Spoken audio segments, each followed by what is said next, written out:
irmãos. Vamos orar ao Senhor, nosso precioso Pai, querido Jesus. Estamos aqui relembrando de sua bondade, a saúde que tu nos deste, a graça de poder nos trazer a esse lugar mais uma vez. Muito agradecido pela salvação de nossas almas, pelos nossos familiares, pelas vitórias alcançadas, pelo pão sobre a mesa, por aquilo que vestimos, por aquilo que calçamos, e por mais um dia o Senhor ter sustentado as nossas vidas, nos dando a condição de continuar te servindo. Pai, cada dia vemos o mundo entrando nesse tempo tenebroso, obscuro, e o pecado inundando toda a terra. Basta abrir os jornais e ver as notícias para saber o quanto o diabo tem se manifestado, o inferno tem vindo para destruir a humanidade. E a própria natureza que tu criaste, Senhor, está agora em ânsias, em angústias, em dores de parto, pois não é suportável mais o que está acontecendo sobre a face da terra. Homens perdendo o temor, o respeito por Deus, praticando todos os tipos de crimes jamais vistos na história da humanidade. Mas nesses últimos dias, Pai, temos certeza de que a nossa salvação tem se feito mais clara, quando a Tua palavra tem vindo a nós e o Teu Espírito Santo tem iluminado os nossos caminhos, para não tropeçarmos e não sermos incrédulos, porque sabemos que essas coisas é o cumprimento de todas as Tuas profecias. Te agradecemos pelo amparo, pelo lugar de refúgio, pelo Teu nome sobre nós, sabendo que o diabo jamais respeitaria qualquer um de nós, mas quando ele vem e encontra esse nome sobre nós, na pessoa de nosso Senhor Jesus Cristo, nós temos certeza que somos maior do que Ele e somos poderosos para vencê-lo. Por isso, Pai, a nossa gratidão, pois a vitória que temos alcançado não são de nós mesmos, mas é a Tua presença conosco, Pai. Oramos agradecido pelo Teu povo, pela Tua igreja, pelo Senhor ter guardado em toda a terra um povo para o Teu nome. E sabemos que quando o rapto vier, haverá um povo de cada nação. Há famílias dispersas em lugares tão distantes e distintos, longe das nossas vistas, mas que perseveraram, venceram e alcançaram o momento mais importante, serem transformados em um abrir e fechar de olhos. Senhor, nós estamos com pressa da nossa ida. Para que isso aconteça, esse evangelho tem que ir em toda a terra. Use o meu testemunho para levar esse evangelho a cada canto, lugares que ainda ele não entrou, Pai. Nossos filhos, nossas famílias e o nosso povo, nos trabalhos, nas ruas, possamos anunciar esse evangelho do reino, pois quando todo mundo for abarcado por esse evangelho, então virá o fim. Nós sabemos que o Senhor ainda espera por alguém entrar, pois aqueles escritos no livro, Pai, jamais poderão ser esquecidos. Eles serão lembrados, chamados pela Tua palavra. E é por isso que ainda estamos pregando, crendo, Pai, que alguém em algum lugar poderá nos ouvir, e seja uma alma, e seja uma semente eleita, que estava guardando o toque de Deus, e possa se levantarem e tomarem decisão por Cristo Jesus, e assim porá fim a todo o sistema humano e mundial, e introduzirá um novo sistema, Pai, uma nova ordem, que é o milênio tão desejado e esperado. Nesta noite, Pai, ao vir esta casa, nós viemos com o desejo de estar mais perto de Deus. Viemos desejando ser melhores cristãos. Viemos desejando corrigir as nossas falhas. Viemos porque cremos que o Senhor tem um lugar para encontrar com o seu povo. E através dos púlpitos, Pai, aonde sai palavra de morte, poderá sair também palavra de vida, de salvação e de graça e de cura para o teu povo. Pai, aonde a minha voz estiver indo nesta noite pela internet, possa encontrar esta fé para serem curados, abençoados e as famílias serem unidas pelo poder desse evangelho, Pai. Nós vivemos num tempo de união, pois o sinal está exposto e agora queremos manifestar esta unidade através do nosso testemunho. Pedimos nesta noite que o Senhor se lembre de todos os enfermos que têm buscado socorro em Tua presença, de todos desesperados que precisam da ajuda do Senhor, daqueles que estão apertados financeiramente, daqueles que estão, Senhor, passando prova difícil de todos os lados, que o Senhor possa abençoar.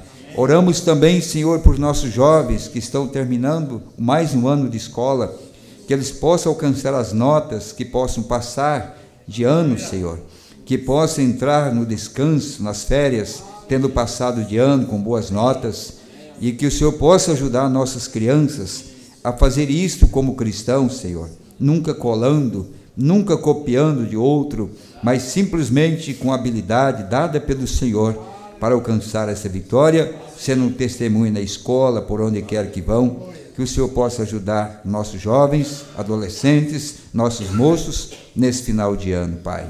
Oramos também que o Senhor abençoe os que estão viajando e aqueles que irão viajar esta semana, que o Senhor possa acompanhar no poder do Teu Espírito, no nome de Jesus, nós pedimos essas bênçãos. Amém.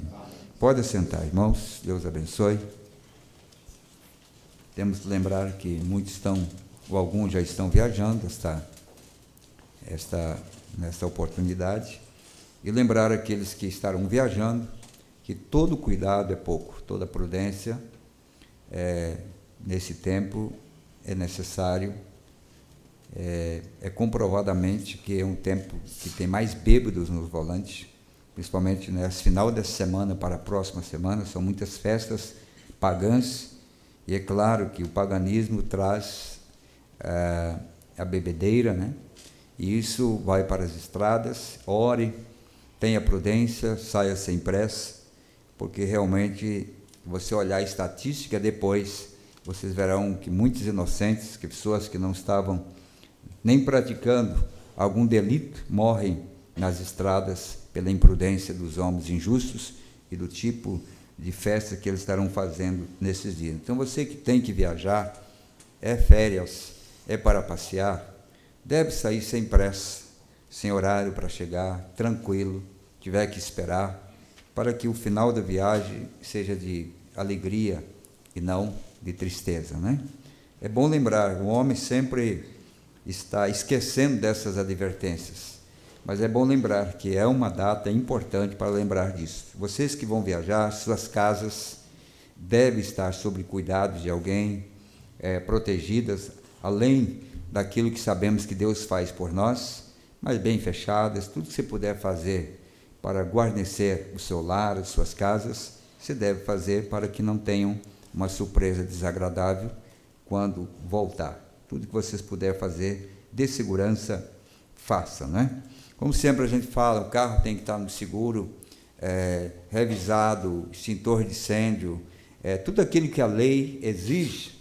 Você, como cristão, você deve observar todas essas coisas, para que, em qualquer caso de emergência, você possa estar, pelo menos, amparado, tendo feito tudo o que pode para evitar o pior. Então, deve verificar essas coisas antes de viajar e não esquecer se misturar tanto com a festa e esquecer de Jesus como Maria, né? Festou tanto. Isso. Então, Maria entrou tanto na festa que acabou esquecendo do próprio Jesus, né? E o irmão Jogley está dizendo, limite de velocidade também, você não deve esquecer, muito especialmente nesse período agora, você deve lembrar dessas coisas, né? Não torne um corredor de Fórmula 1, porque as estradas não permitem, e os pilotos contrários também não estão treinados para correr assim. Então, devemos ter realmente toda a prudência, né? Eu creio que a senhora ali está me escutando lá, chegaram bem de viagem, continue orando por ela e pela minha família, né? Precisamos que vocês se lembrem de nós. E espero que nós vamos ter uma passagem de ano abençoada, entrar em um novo ano, se for a permissão de Deus, entrar no mês de janeiro, melhor do que nós entramos no mês de janeiro de 2012. E espero que você estejam, se você não puder estar conosco na vigília, mas estejam conosco no Espírito, participando. Vai ser transmitido da Igreja de Toledo, a reunião da vigília vai ser transmitido toda noite. Então, se você não pode ir, pelo menos participar conosco, orando por nós, porque é uma hora importante de mostrarmos a nossa unidade. Espero contar com as orações realmente de todos vocês, né? Na próxima quarta-feira, nós vamos ter o último culto do ano aqui. Ainda que muitos estarão viajando, mas eu estarei por aqui, se Deus quiser. E nós vamos ter o último culto do ano de 2012, voltando somente aí na outra quarta-feira, onde teremos aqui a presença do pastor Charles, lá de Belo Horizonte, de Sete Lagoas, nos falou que estará aqui na outra quarta-feira, porque ele estará viajando para Foz também, de férias, né, com a família, estará passando por aqui. Então, eu creio que nós temos muito que pensar no ano de 2012 e temos muito que lamentar em 2012, mas temos muito também que agradecer por termos alcançado graça e poder passar o ano de 2012. Então, entre as coisas boas e ruins, vamos lembrar das coisas boas, esquecer as ruins e vamos ter um ano melhor do que esse. É muito fácil, em qualquer episódio, em qualquer circunstância, em qualquer prova, é mais fácil lembrar das coisas ruins do que das coisas boas. Vamos procurar lembrar das coisas boas. Amém? Amém. Vamos falar um pouquinho da escritura de Atos 2, 22 ao 24. Atos 2. Quero agradecer a todos que pela internet nos acompanham. Temos tido uma boa audiência de irmãos e irmãs que têm feito desse culto, dessas transmissões, um culto real em seus lares. E eu estava lendo o irmão Brana hoje numa mensagem dizendo, vocês que estão ouvindo pela internet, fazendo desse culto um culto na sua casa. Ele disse, vocês, quando estivermos orando pelos enfermos, ele diz, curve suas cabeças. Quando estivermos com as nossas mãos levantadas, vocês também levantem suas mãos. Quando nós ajoelhamos, vocês também se ajoelhem em suas casas. Participem como realmente um culto. Se você fizer isto, a chance de ser mais abençoado é maior. Quando você transforma sua pequena sala, seu quarto, seu computador ali, junto com a sua família, com certeza, o que nós estamos recebendo aqui, também você receberá lá, porque a própria atitude que você está tendo para com a palavra vai abençoar você aonde você estiver, né? Onde você estiver. Que Deus te abençoe, vocês que nos ouvem. Nós vamos falar um pouquinho aqui, a história se repetindo, e tanto a boa história de Deus, como também as histórias amargas, elas se repetem.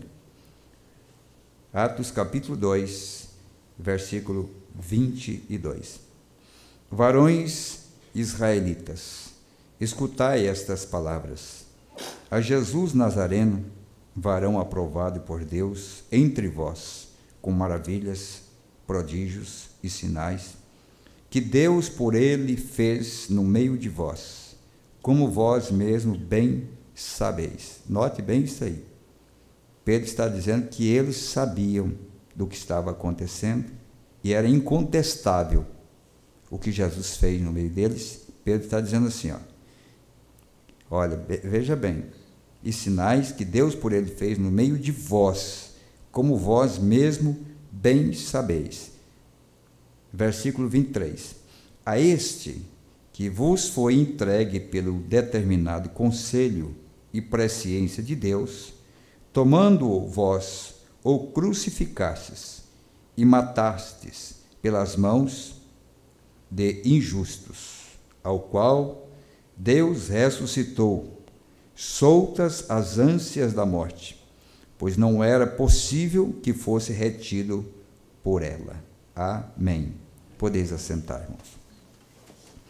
Nós vamos ficar um pouquinho em torno dessa palavra, essa mensagem trazida pelo próprio profeta, mas não esqueça que o próprio povo era testemunho da vida, do ministério, dos sinais, da vindicação de Jesus, mas mesmo com toda essa vindicação, o povo ainda crucificou. Então não era falta de vindicação da presença do sobrenatural, de Deus, mas é porque, vamos entendê-lo aqui, o profeta diz para nós, que a maior causa da crucificação de Jesus foi a inveja deles não darem conta de fazerem o que Jesus fazia. E isso causa nas pessoas sem Deus um espírito de revolta e de ódio, que nós vemos que leva o justo à crucificação, e a cegueira é tão grande que soltam o injusto em lugar do justo. Matam. Por que eu disse que a história se repete? Porque houve uma crucificação de Jesus, e quando a igreja primitiva recebeu o Espírito Santo, que aquilo era realmente uma novidade para o povo. Até então, desde o Velho Testamento, nunca o Espírito Santo tinha caído, derramado no povo para fazer o que eles fizeram no dia de Pentecostes. Aquilo foi inédito, aquilo foi incompreensível pela maioria dos ouvintes, e Pedro, cheio do Espírito Santo, estava lembrando que eles tinham crucificado a palavra, e o profeta diz que ali ele estava lembrando que o que estava acontecendo na descida do Espírito Santo, Pedro estava lembrando a eles que eles estavam fazendo de novo o que fizeram com Jesus há poucos dias atrás. Eles estavam de novo repetindo a mesma história, matando de novo a presença de Deus através do Espírito Santo que tinha descido sobre aquela igreja. E nunca é possível o Espírito de Deus no homem não causar ódio nas pessoas. O ódio não é pelas nossas boas ações, o ódio ou as nossas más ações. O ódio é justamente por aquele que está dentro de nós, porque Jesus sempre foi odiado pelo diabo. O Espírito Santo sempre foi odiado pelo diabo. E o profeta diz, quando ele não pode pegar o próprio Jesus ou o próprio Espírito Santo, então ele vem vingar dos corpos aonde o Espírito Santo habita. Pedro está lembrando eles desta crucificação. E o irmão Brana, ele fala sobre isso, dessa crucificação, dizendo assim, eles estão crucificando os efeitos do Evangelho sobre o povo através de seus credos. Eles estão impedindo a obra do Espírito no povo. Esta é a crucificação. É aí onde o povo se aloja nesses grandes necrotérios chamados igrejas. Então, nós vemos que, quando o irmão Brana estava pregando isso aqui, isso foi depois que os selos foram abertos, chamado a acusação. O profeta chama essas igrejas de necrotérios. O que é necrotérios? Necrotérios. Lugar de guardar corpos mortos. Nada mais do que isso. Eles não se estragam, mas não revivem também. Não tem vida. Só que eles passam anos, anos e anos, e não há uma transformação de morto para vivo. Por isso as igrejas, por não acompanhar o crescimento, a manifestação da palavra, porque Deus vai crescendo a cada dia, e Pedro disse, como a luz da aurora, que vai vindo até tornar dia perfeito. Desde que nós aceitamos esta fé e fomos revelados na palavra, essa palavra tem que estar crescendo em nós diariamente, a luz tem que estar aumentando diariamente, nossos corações têm que tornar cada vez mais entregue nas mãos dele, e a nossa vida deveria ser realmente uma testemunha mais clara hoje do que quando nós fomos batizados, porque nós estamos vivendo num tempo no derramamento do Espírito Santo. Mas o profeta chama de necrotério essas igrejas. Igrejas, ele diz assim, chamados igrejas, depois denominações, e traça uma linha de credo. E isso tinha, a palavra de Deus não pode ter nenhum efeito sobre eles, porque eles condenam a própria coisa que Cristo diz que aconteceria. Ela não vem de acordo com o seu credo, isso quer dizer, não vem de acordo com o seu próprio entendimento, não vem de acordo com aquilo que eles programaram, e por não ser de acordo com os seus próprios pensamentos, eles acabam tirando o efeito daquilo que poderia ser de mais benéfico. Foi assim com o moço, o jovem cego. Eles só não tiraram o benefício daquela palavra porque o jovem já tinha recebido a visão. Porque mesmo depois de receber a visão, eles queriam invalidar o poder da palavra, a mudança que a palavra traz, esse evangelho que transforma, porque mesmo quando seus olhos abriram, eles disseram, mas ele é um pecador. Então veja que eles estavam jogando sombra para invalidar a palavra. Eles queriam que aquele ato, aquela cura, aquele sinal, não trouxesse para as suas igrejas uma disputa. Eles queriam impedir que aquele testemunho chegasse às suas próprias igrejas. E não é isso que nós vemos hoje? Eles tentam cercar a verdade, eles tentam cercar a revelação, eles tentam cercar, colocar uma cerca para que Deus não entre ali. Mas o Espírito Santo é luz, não há parede, não há barreira, não há nada que impede, Deus continua. Deus é Deus de hoje, de amanhã e de sempre, e aonde tiver uma semente, Deus está obrigado a ir ali e arrancar aquela semente e mostrar a essa semente o caminho para a vida. E o profeta diz, veja, que mesmo no caso daquele moço cego, a cura era evidente, o sinal era evidente, ele disse, mas ele é um pecador. Ele é um pecador. Ele é filho de uma mulher, assim, e eles jogaram toda a sombra, mas eles não puderam apagar. Aquilo já era vindicado, já estava certo. E nada poderá fazer frente à palavra de Deus. O mais importante para o crente hoje não é o número das pessoas que está atrás dele, é o quanto de revelação que ele tem da palavra para enfrentar as coisas que são contrárias à palavra de Deus. Enquanto nós permanecemos na palavra, ela se encarregará de cumprir o seu propósito. Por isso Jesus disse, vocês não me aceitam, vocês não me querem, vocês vão me matar, vocês vão me pôr numa sepultura, mas no terceiro dia, o credo de vocês, o pensamento de vocês, a pedra que vocês colocarão na minha sepultura, vai ser removida, porque ninguém poderá segurar a palavra de Deus presa. Não há denominação, não há igreja, não há pastor, não há missionário que possa segurar a verdade para não chegar no coração do povo. Deus faz um caminho e chega até lá, porque Ele tem um compromisso com a semente eleita, amém? Eles têm crucificado os efeitos da palavra, porque crucificando os efeitos da palavra, e o profeta diz assim, é muito simples, você está pregando a mensagem, mostrando essa verdade, é um profeta de Deus, é uma verdade, mas se tiver um membro, uma mulher, dentro dessa igreja, com uma vida incorreta, ou um homem, ou uma jovem, uma vida incorreta, e tiver 99 com a vida certa, aquele inconverso terá uma força monstruosa nas mãos do diabo, para dizer, olha, eles estão pregando o que é verdade, mas olha o que está acontecendo, o que está dentro da igreja dele.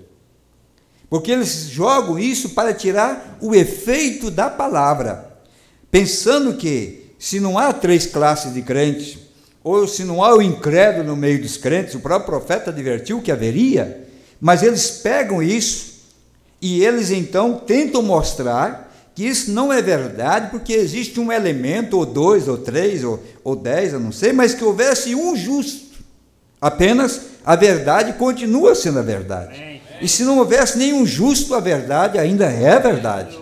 Nada pode fazer frente à verdade. Mas eles procuram, em todos os lados, encontrar alguma coisa para dizer, olha, eles estão pregando isto, mas olha o que está acontecendo lá. Foi assim, no ministério de Jesus, ele diz assim, eles têm crucificado os efeitos da palavra. Eu tenho um punhado de escritura aqui. Pode ser que eu cite 2 ou 3 delas. Eles a crucificam. Por que eles crucificam? Por causa da inveja que eles têm, verdadeiramente, de não poder produzir com toda a habilidade aquilo que um verdadeiro crente produz em sua simplicidade, porque não é algo forçado. A vida cristã é algo que flui no coração do crente. Não é porque estamos cercados por um sistema, mas, no entanto, esse Deus que habita em nós, Ele fará com que a nossa própria maneira de expressar, de falar e de agir, eles não podem combater.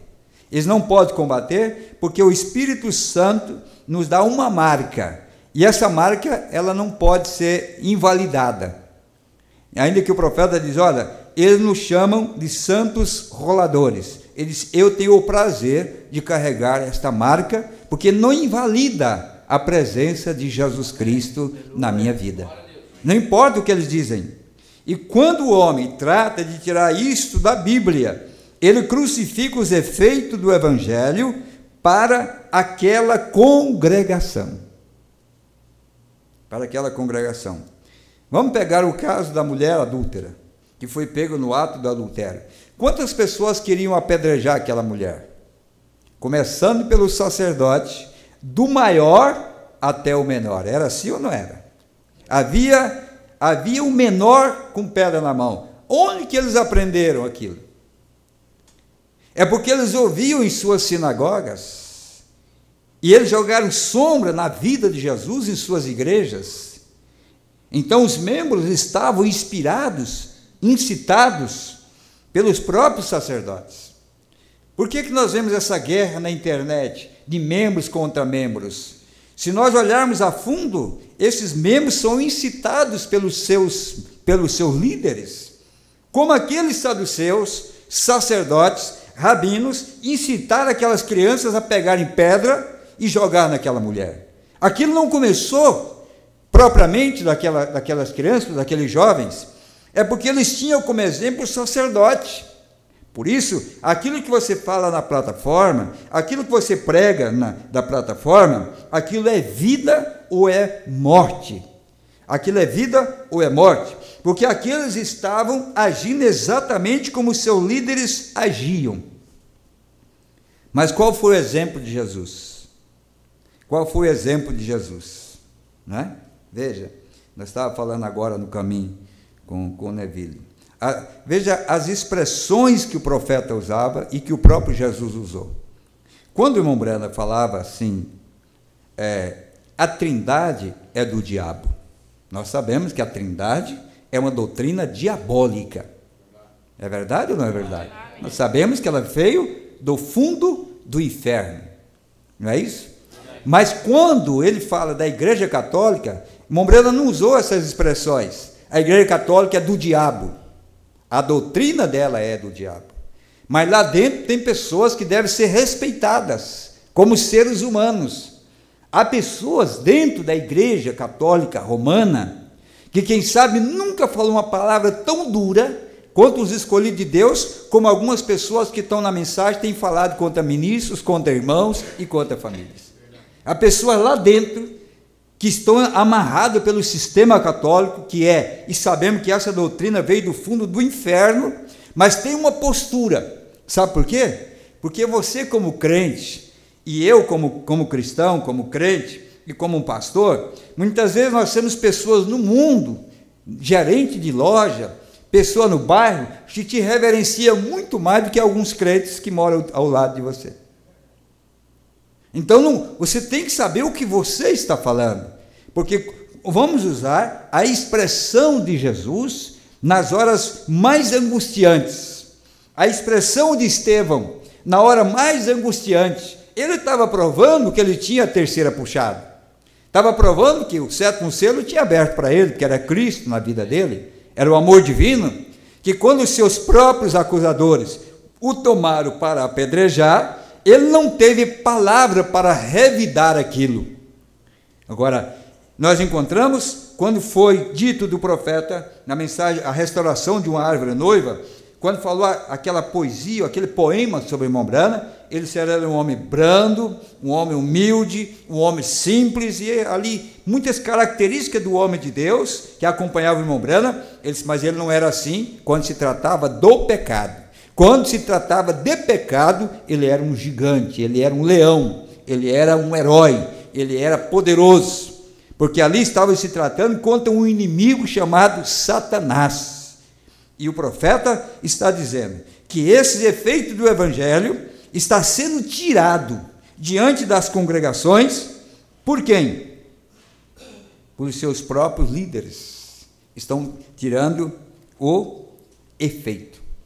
Tanto é que quando Jesus se apresentava em uma reunião, e os fariseus e seus seguidores, é claro que todos queriam ver quem que é ele. É isso aí, o tal filho do carpinteiro, não é suas irmãs, não estão aqui e tal, ele não é esse aí que está dizendo que é o Messias, mas nós conhecemos as irmãs dele, o pai dele, carpinteiro, a mãe dele, nós conhecemos todo mundo, porque isso, os fariseus já tinham jogado essa sombra de que ele não era nada mais do que um homem qualquer, que tinha nascido ali na Galiléia, filho de um carpinteiro.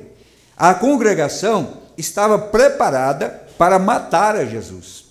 Ora, no caso daquela mulher pecadora, então eles tinham motivo de sobra, eles tinham razões. As razões eram cabíveis porque estava na Bíblia, eles estavam baseados unicamente na Bíblia. Mas veja que quando chegou para matar a Jesus, eles estavam baseados em quê? Jesus não disse para eles: quem me acusa de pecado? Quem pode se levantar contra mim? Veja que não é questão simplesmente de ter razões para crucificar, porque se eles fossem honestos para jogar pedra naquela mulher, então eles eram honestos para não jogar pedra em Jesus, porque a mesma Bíblia que dava direito a jogar pedra naquela mulher e apedrejá-la, a Bíblia não dava direito a apedrejar um homem inocente. E, no entanto, tanto iriam apedrejar aquele que por razões deles, e biblicamente eles iam fazer, mas também estava apedrejando alguém que não merecia ser apedrejado. Então não é o Espírito Santo, porque o Espírito Santo, ele sabe caminhar dentro desse caminho, sem pender nem para a direita e nem para a esquerda. O próprio Jesus não apedrejou a mulher e não apedrejou a eles também. Ao mesmo tempo que ele disse: ninguém te jogou pedra, ou ninguém te acusou, ele não virou para ela e disse: agora você joga as pedras nele, porque pecadores são eles. Ele não fez isso.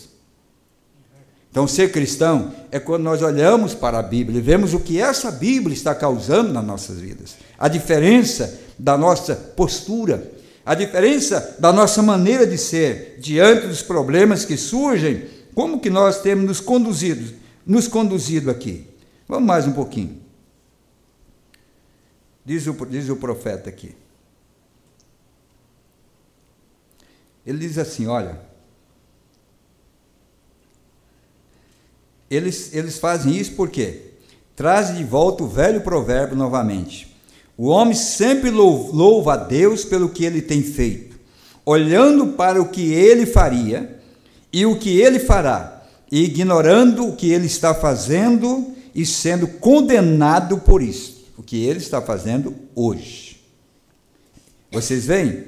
Eles pensam: Deus é maravilhoso, quão grande Ele é, o que Ele vai fazer? Ele virá e haverá um rapto algum dia e iremos ao lar, e negando os próprios sinais e maravilhas exatamente aqui no tempo em que as Escrituras dizem que Ele estará fazendo isto. Eles estão negando, olhando para um rapto e esquecendo que esse rapto, para estarmos nele, você não pode saltar daqui ao rapto. Existe um caminho, e esse caminho foi estabelecido pelo próprio Deus. Deus entre nós, estabelecendo o caminho do rapto, e eles estão quebrando a ponte, o caminho, detonando o caminho que levaria eles ao rapto. Em nome de quê? Da intelectualidade. Da intelectualidade. E o profeta disse: se o cego guia o cego, Jesus disse, todos eles cairão no buraco. Não existe bom. Ah, mas era um cego muito bom, honesto, nunca roubou. Mas quem estava guiando ele? Um cego. Falei, então não tem jeito para você não. É bom, é honesto, maravilhoso, mas quem é o seu líder? É o cego fulano de tal. Você está perdido. Aí minha bondade. O sacerdote, nos dias de Jesus, encontrou um cego, o cego Bartimeu, conhecido de todo mundo. O ceguinho Bartimeu, vocês conhecem a história? Eu vou citar alguma coisa, vocês conhecem a história, o irmão Breno relatou na mensagem, que ele vivia ganhando dinheiro com aquelas pombinhas, não é isso? Depois tinha o cordeiro, que eram os seus próprios olhos. E aquele sacerdote, quando Bartimeu chegou ali para fazer o sacrifício daquele cordeiro que ele tinha prometido para Jeová, o próprio sacerdote era tão cego que queria tirar a bênção de Bartimeu, que era cego. Ora, o Bartimeu tinha prometido o seu próprio cordeiro, e quando chegou diante do sacerdote, é amizade, é dó. O sacerdote era um homem de dó. Como é que eu vou deixar esse homem matar os seus próprios olhos, tirar os seus próprios olhos, o cordeiro que leva? Não, isso não é justo. Deus não vai olhar essas coisas. Deus não vai ver que você está fazendo isso. Deus vê sim, que quando Bartimeu ajoelhou e disse: Jeová, eu prometo dar esse cordeiro para o Senhor como sacrifício. Deus ouviu o que Bartimeu disse, que era aquele cordeiro. Mas quando vai chegando na igreja, em vez do sacerdote dizer: graças a Deus, irmão, você é um crente, cumpra o seu propósito, você prometeu para Deus, pelo contrário, ele cruzou na frente e disse: não, não precisa fazer isso. Queria fazer de Bartimeu um homem que não cumpre a palavra, um homem fiel. Ele queria fazer de Bartimeu um homem porque ele estava dando glórias a Deus. E, no entanto, o próprio sacerdote estava mais cego do que Bartimeu, porque Bartimeu era um homem que cumpria a sua palavra. E disse: eu vou entregar este cordeiro. Aleluia. Deus provando. Agora, você diz: olha, meu pastor é cego, então fuja dele, porque a Bíblia diz: se você ficar, você vai cair junto no mesmo buraco. No mesmo buraco. Jesus disse: todos eles cairão no buraco. Simplesmente roguemos a Deus para abrir nossos olhos nesses últimos dias. Amém. É o que o profeta diz: rogamos a Deus para abrir os nossos olhos nesses últimos dias, porque se há um povo preparado, levantado, com dezenas de mensagens, e lugar para orar, e igreja, para buscar revelação da palavra, é agora. Amém. Você não faz, você apenas está confiante que seu líder, né? Porque alguém diz assim: olha, eu tenho 40 anos que eu prego a mensagem. Caifás pode dizer: olha, meu filho, antes de eu nascer, o meu avô já era sacerdote, meu tataravô era sacerdote, eu nasci dentro da própria igreja, eu fui criado sobre as leis de Jeová e tudo, mas era cego. O que se podia fazer? Levou todo mundo a crucificar Jesus, naquela gritaria, como vocês viram na Bíblia, nós temos falado, todo o povo gritando: crucifica-o, crucifica-o. É assim, mas o profeta diz: para abrir nossos olhos nesses últimos dias. Amém? Agora, eles fazem o mesmo hoje. Pedro estava enfrentando isso no dia de Pentecostes. Olha, que coisa maravilhosa, irmão. Um povo medroso, um povo que estava ali correndo dos inimigos, de repente veio um poder do céu, entra no coração de 120 irmãos, e eles fazem uma limpa naquela região. Corre para um lado e prega, e grita, e se comporta como bêbados, pregando, cada um para um lado, gritando, glorificando a Deus.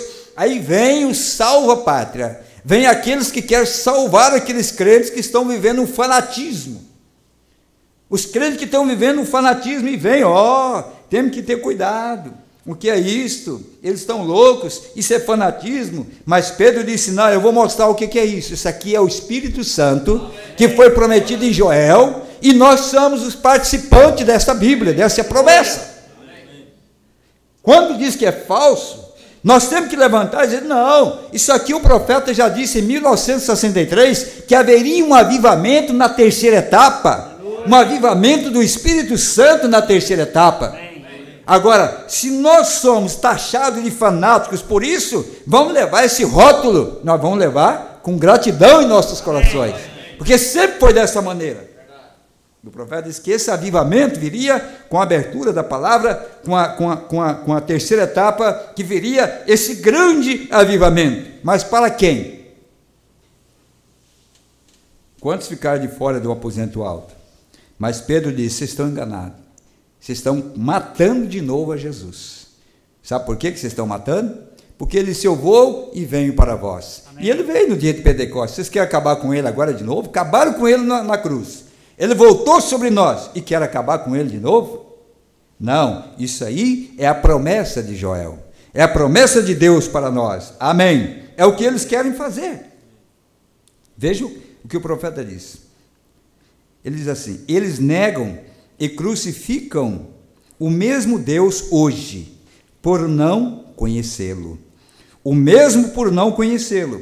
E negando as coisas que estão fazendo hoje, eles não crucificam a Cristo de novo, exatamente, mas ele tem blasfemado o Espírito Santo. E ao fazê-lo, como eles blasfemam o Espírito Santo? Como? Como é que eles blasfemam do Espírito Santo? Espera um pouquinho. Vê se nós nos enquadramos no meio dos blasfemadores. Porque o profeta disse o que é a blasfêmia. Como eles blasfemaram lá no passado? Ora, eles não podiam blasfemá-lo, então, ele não tinha vindo ainda. Eles chamaram Jesus de Belzebu. O chamaram de Belzebu, porque ele podia conhecer o segredo de seus corações e coisas assim. Eles disseram, esse é um demônio. Em outras palavras, ele é um adivinho. É assim que ele faz, é por adivinhação. Ele não é nada mais do que um demônio, vem? Eles não tinham tido um profeta por 400 anos e tinham perdido o costume disso. Estão vendo? Eles simplesmente tinham suas leis. Eles disseram, esse é Belzebu. Tinha lei, tinha palavra, tinha a Bíblia, tinha tudo, mas, no entanto, não discerniram e falaram exatamente o que um crente nunca deveria falar. Blasfemar e perder a salvação deles. E Jesus disse, eu vos perdoarei por isso, mas quando vier o Espírito Santo, vejam, agora, uma palavra proferida contra ele, e nunca vos será perdoado, por não discernir o que está acontecendo. Recordem, isso não pode, por meio algum, nenhuma misericórdia, quando você blasfema e chama o Espírito de Deus, a palavra de Deus, que está sendo vindicada pelo Espírito, vem? A palavra diz assim, o Espírito a está vindicando, e você a chama de uma coisa impura, você tem atravessado a linha entre a misericórdia e o juízo, e nunca pode ser perdoado por isto.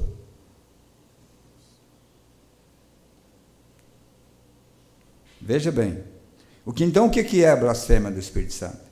Eu vou repetir para vocês que me escutam pela internet, veja bem o que é a blasfêmia, recordem, isto não pode, por meio algum, nenhuma misericórdia, quando você blasfema e chama o Espírito de Deus, a palavra de Deus que está sendo vindicada pelo Espírito. O que ele está vindicando para nós hoje?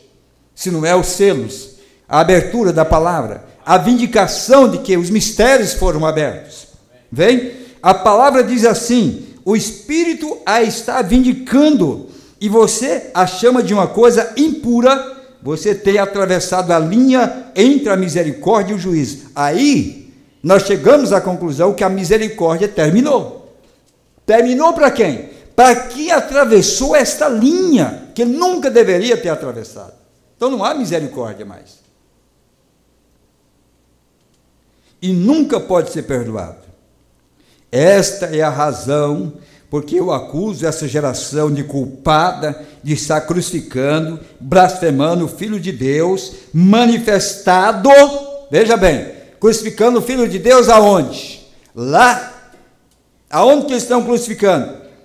Crucificando, blasfemando o Filho de Deus, blasfema, que é a crucificação. Olha, veja bem, blasfemando o Filho de Deus, manifestado como foi prometido por todos os profetas e Cristo, ele mesmo, que estaria nos últimos dias, como foi no dia de Noé. A blasfêmia dessa manifestação do Filho do Homem, Filho de Deus, é uma blasfêmia que não tem misericórdia, diz o profeta.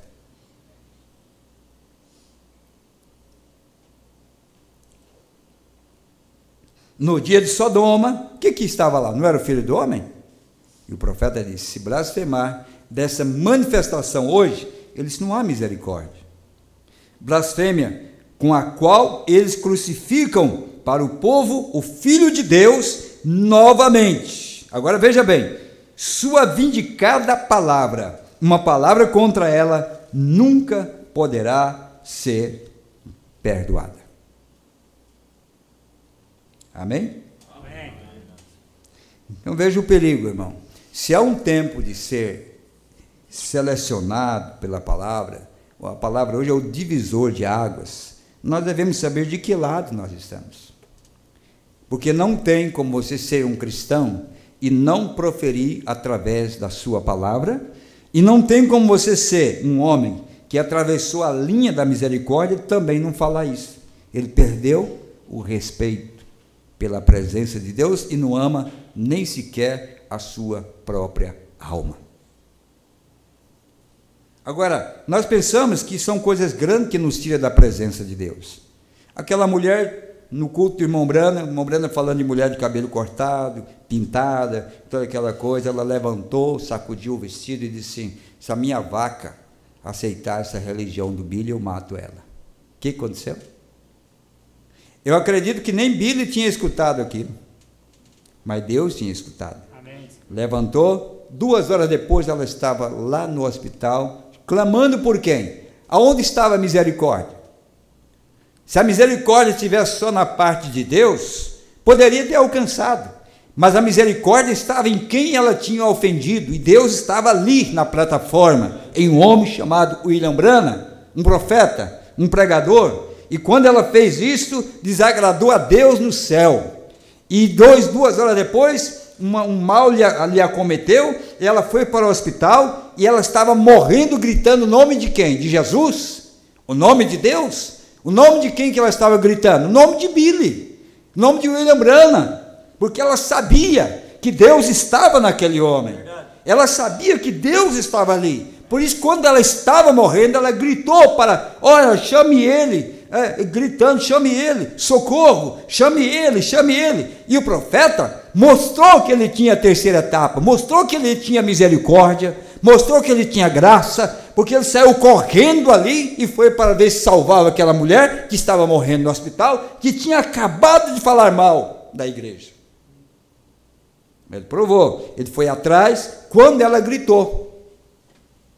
Agora as pessoas morrem hoje, errados, mas não gritam por socorro, não grita por misericórdia, diz, ninguém tem misericórdia de mim. Aquela mulher gritou por misericórdia, e a misericórdia tentou alcançá-la, mas chegou lá, não pôde fazer mais nada. Que coisa tremenda, irmão. Essa é a hora que nós estamos vivendo. Uma palavra contra a verdade manifestada, a palavra para o momento que nós estamos vivendo, não pode ser mais perdoada. Vocês entenderam? Amém. Amém? Que hora nós estamos vivendo? Veja bem, o profeta continua dizendo assim,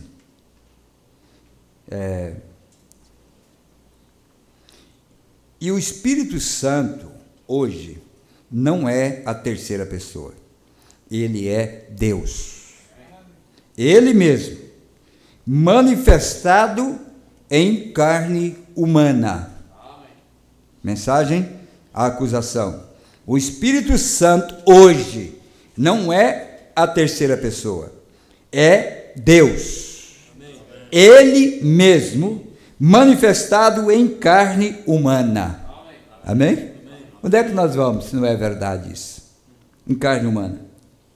Pelo sangue de Jesus Cristo, para santificar uma vida, para que ele possa refletir a si mesmo através dela. E eles crucificaram esta mesma palavra manifestada. Então você jogar o Filho do Homem fora, jogar que a abertura da palavra, tudo aquilo que Deus está fazendo hoje, mostrando que ele é o mesmo ontem, hoje e eternamente, jogar fora, o que resta então?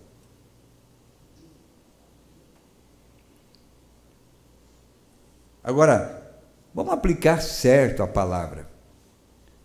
Quando um homem se levanta e diz que ele é um pregador do Evangelho, e que os dias de milagres são passados, isto é a semente de discrepância.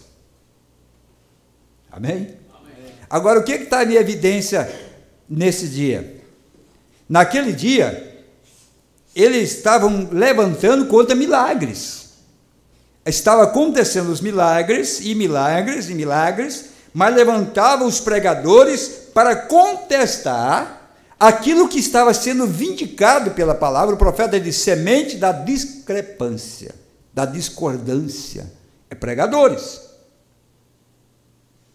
Agora, se hoje nós estamos vivendo na manifestação do Filho do Homem, quando o sétimo selo é aberto, a vida se manifesta, e nós compreendemos que agora tem que ser Deus em carne mais uma vez, e contestar essas coisas também é uma semente de discrepância, porque lá era contra os milagres, porque é o que estava em evidência, mas saiu da segunda etapa, foi para a terceira etapa. Agora a semente da discrepância vai arrumar outras coisas na terceira etapa também para tirar a influência da palavra no povo. Não é nada mais, nada menos, irmãos, de dizer assim, irmão, Deus só quer o coração. Sabe o que Deus quer? Que você venha à igreja, que você dê seus dízimos, que você dê suas ofertas, que você não corte o cabelo, que você não usa pintura. É a mesma coisa que os católicos estão dizendo que Deus só quer o coração. Não, não. Nós temos que tomar as escrituras, nós temos que vir na igreja para ouvir Bíblia. Nós temos que vir na igreja para ouvir Bíblia. Porque oratórias, nós temos assembleanos que têm oratórias muito mais bonitas. Muito mais bonito. E até com mais respeito ainda. O que nós precisamos?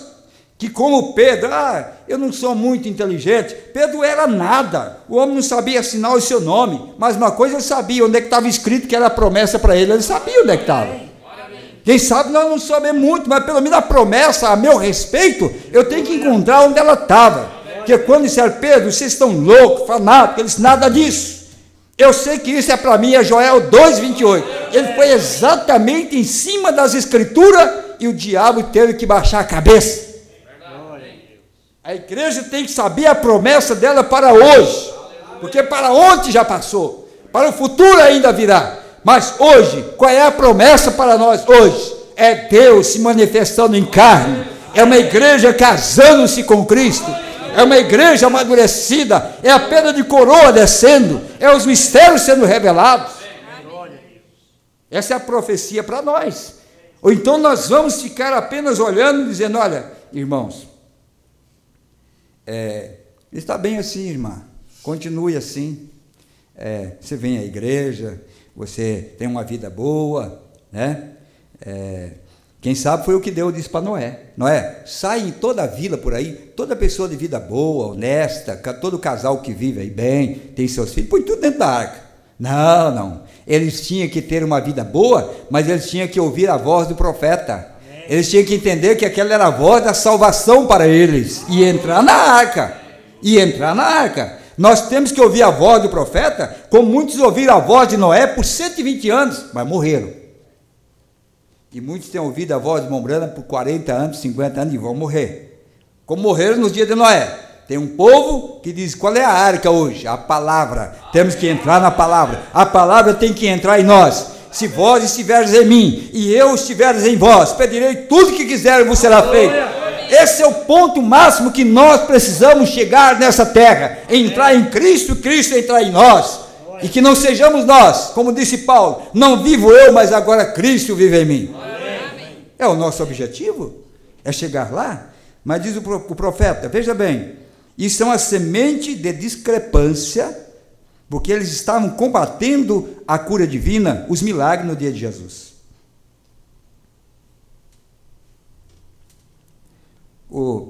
Deixa eu contar isso aqui. Eu ouvi um pregador no rádio dizer assim, porque eles são muito corajosos, no rádio, na internet, falam. Ouvi um pregador dizer assim, eu desafio qualquer um que me traga um milagre aqui, me prove um milagre aqui de Jesus, um homem lá no rádio. Mombrano ouviu, pegou 2 testemunhas, uma curada de câncer e outra que tinha artrite por 20 anos, pegou um médico, um atestado médico, e foi lá na rádio, lá falou, olha, desafiou aqui que você está precisando de um testemunho de que foi curado, está aqui, porque ele prometeu $1.000 para quem trouxesse. Ele está aqui, ó. Está aqui o atestado, está aqui, está aqui o atestado do câncer, estava morto há 20 anos, era para estar morto, está aqui agora, e tal. O homem, ele falou, o homem deu volta, e começou a dar volta. Ele disse, que a sede é lá em tal lugar, e tal, o dinheiro está lá. Mamãe disse, não tem problema, amanhã de manhã, nós vamos sair daqui, eu vou lá buscar o dinheiro, que eu quero pôr nas minhas campanhas missionárias. Amanhã nós pegamos o carro aqui, nós vamos lá, e o homem começou a enrolar, ele disse, não, você não falou? Está aqui, está comprovado. Ele disse, não, então vamos fazer o seguinte, eu vou chamar alguém da minha igreja aqui, e nós vamos cortar o braço dele, e vamos pedir que você ore para curar o braço. Ele disse, seu demônio.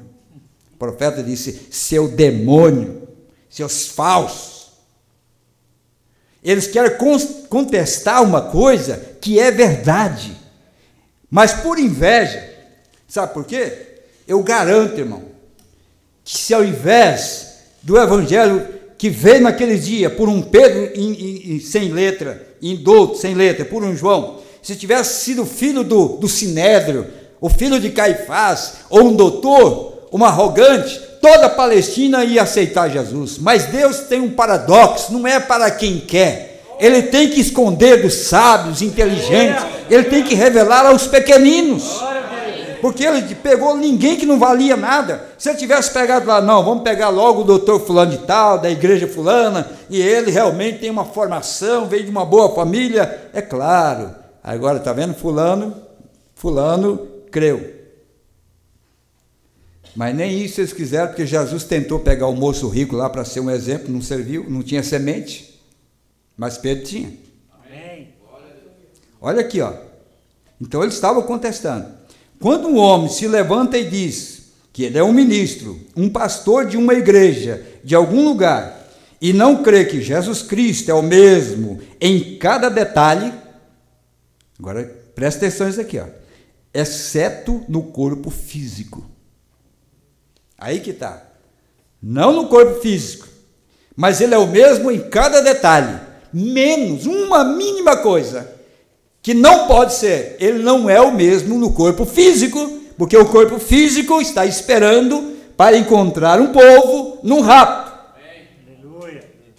Mas ele diz aqui, ó, veja bem, e não crê que Jesus Cristo é o mesmo em cada detalhe, exceto no corpo físico, o mesmo ontem e hoje e para sempre. Isto é a semente de discrepância.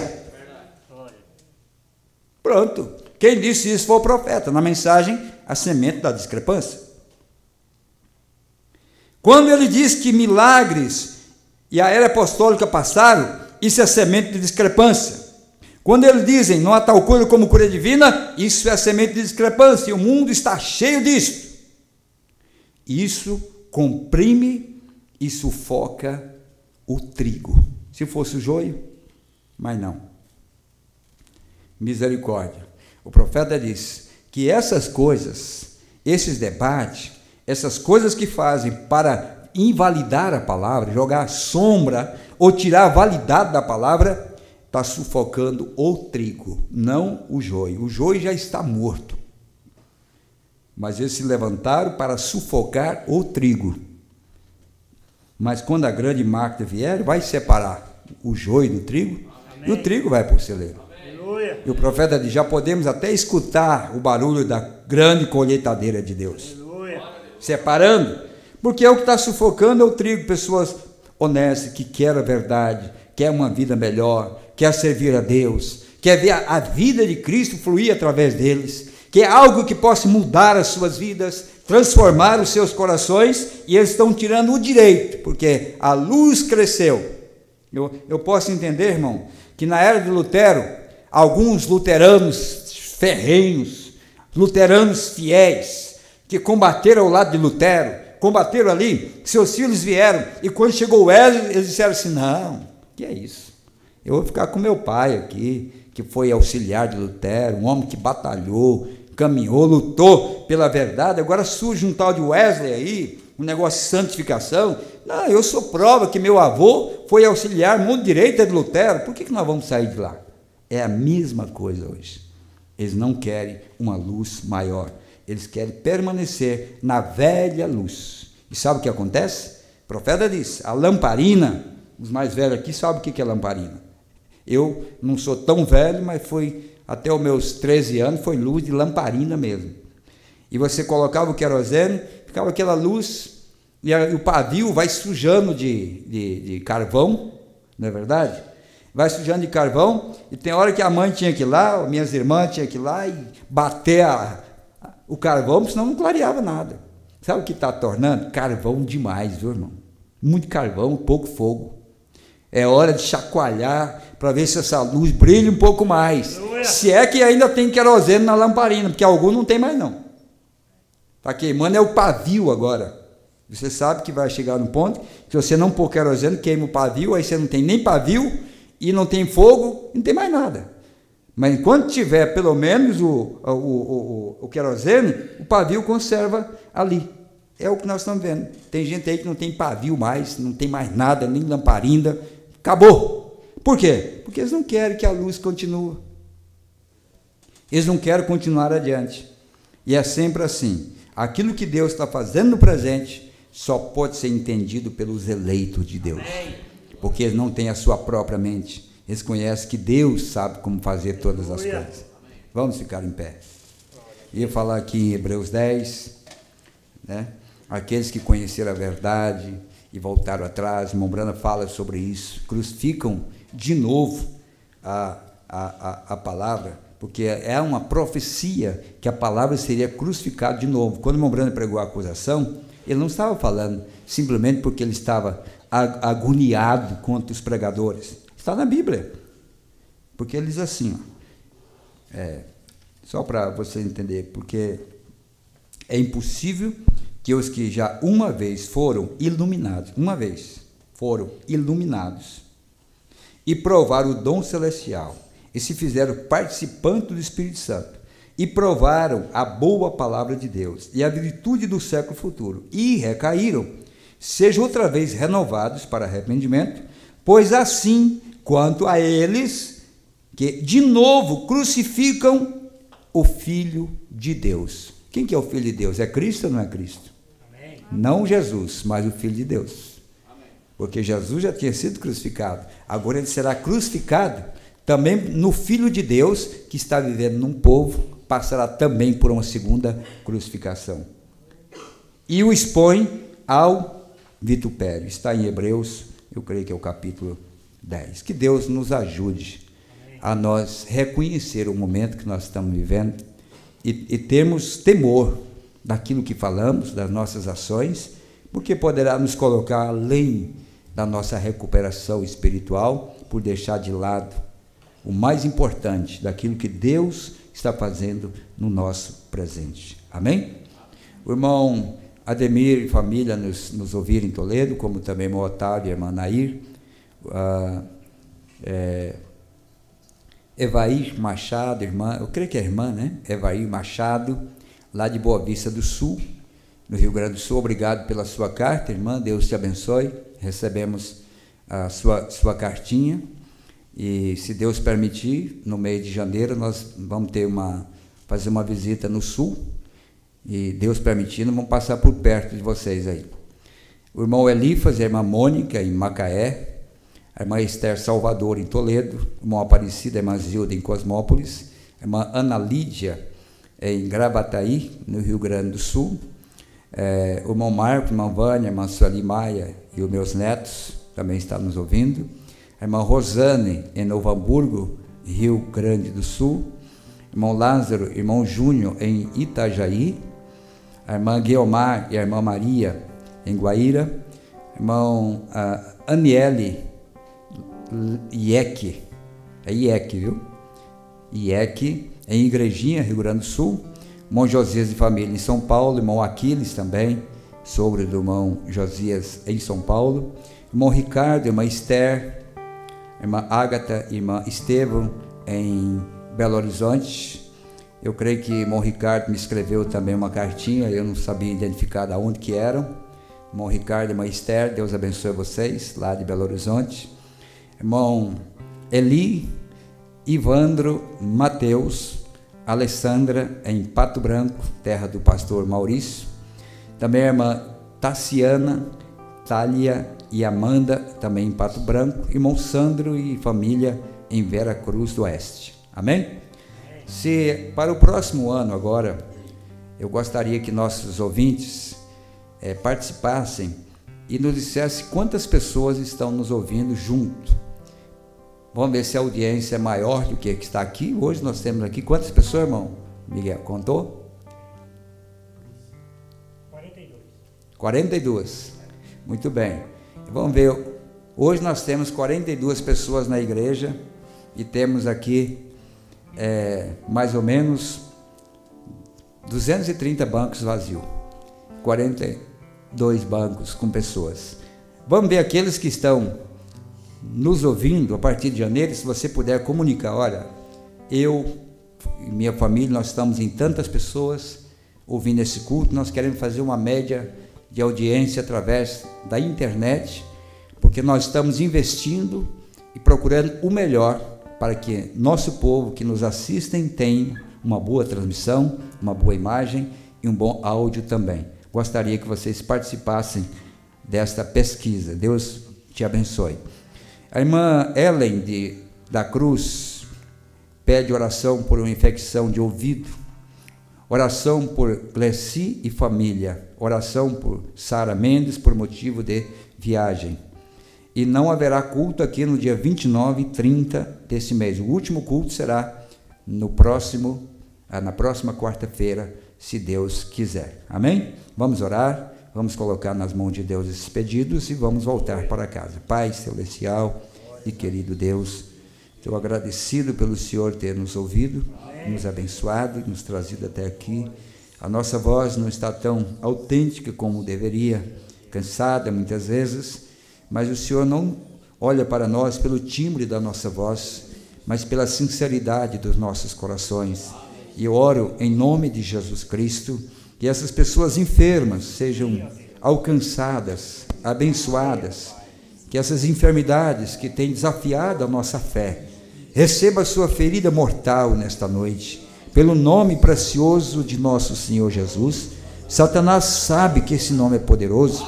Aos milhares de vezes ele perdeu para esse nome, através das eras, e milhões de vezes nesta última era, no ministério profético de William Branham, esse nome foi invocado e o diabo recebeu a dose fatal quando foi destruído em nome de câncer, em nome de todos os tipos de enfermidade.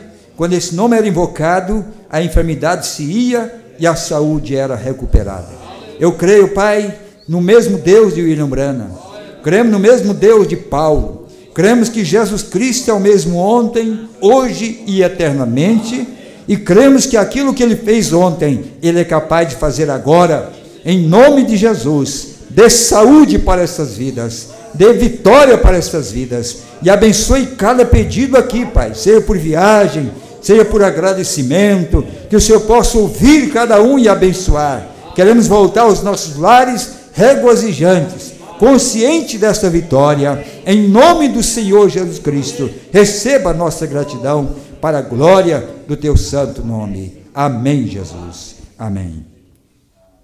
Você sabe que dia 31 nós estamos em Toledo para a reunião de vigília, né? Sábado à noite, domingo à noite, segunda à noite e o dia 1º, a confraternização. Todos são convidados, não só o nosso povo, mas quem nos ouve pela internet, estão convidados a estar conosco. Será, se Deus permitir, uma grandiosa festa espiritual. Dê um abraço um ao outro, diga Deus abençoe. Eu estou indo a Brasília nesse final de semana, sexta, sábado e domingo. Voltarei, se Deus quiser, na segunda. No Natal estaremos por aqui, na quarta-feira estarei aqui na igreja, se Deus quiser, e na quinta-feira estaremos viajando para a reunião especial de fim de ano. Deus te abençoe, até breve. Contar-vos o que penso do meu mestre, como dele recebi a luz e a paz. Ele mudou-me, eu bem sei, completamente. Como Cristo, nenhum outro outro satisfaz. Sempre cuidará de mim, meu mestre, com desvelo e compaixão sem fim. Nenhum outro tira a culpa do pecado. Oh, como Ele ama a mim, com a vida toda cheia de pecado, na miséria e com dor no coração. Ele ergueu-me com seus braços de ternura, deu-me gozo, deu-me paz, consolação. Sempre cuidará de mim, meu mestre, com desvelo e compaixão sem fim. Nenhum outro tira a culpa do pecado. Oh, como Ele ama a mim. Cada dia Ele vem com segurança, mais e mais a revelar o seu amor. Como anseio compreender completamente este amor tão divinal, restaurador.